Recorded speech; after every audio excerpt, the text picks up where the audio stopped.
Friends, ఇదిగోండి ఇది మధ్యలో తూకము. ఆడ కింద చూపించిన ఇంతకుముందు ఫస్ట్ వీడియోలో ఆడ పైన చూపించిన కదా, ఇది మధ్యలో తూకం చూడండి. మధ్యలో కూడా పోసిన.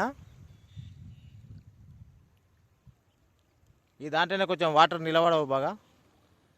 నేను నిండా పెడదాం ఈరోజు, నిండా పెట్టి అట్లే పెడదాం. ఇది కూడా మంచిగా వచ్చింది, నెంబర్ 1 వచ్చింది తూకము. మెయిన్ నేను పాటించింది అంటే సమతులాన్ని జింకు ఉంటుంది. మడేం దాడో అది జల్తా. జింకు కంపల్సరీ తూకంకి యాసంగిన, అది మర్చిపోతారు రైతులు, కాబట్టి తూకం చచ్చిపోతుంది. నెక్స్ట్ 12 రోజులకు సాప్ పౌడర్ ఉంటుంది కదా, కార్బోనియం మ్యాంగోజెబ్, అదొక 50 గ్రాములు ఎకరాకు. ఒక 3 జిగులకాయల ప్యాకెట్, సగం ప్యాకెట్ అయినా సరే ఎకరాకు యూరియా కలిపి చల్లడం వల్ల ఇట్లా మంచిగా వస్తుంది నారు. ఏమన్నా ప్రాబ్లమ్స్ నారు గురించి ఉంటే పెట్టండి కామెంట్స్, మందులు చెప్తా, స్ప్రే చేసుకోండి.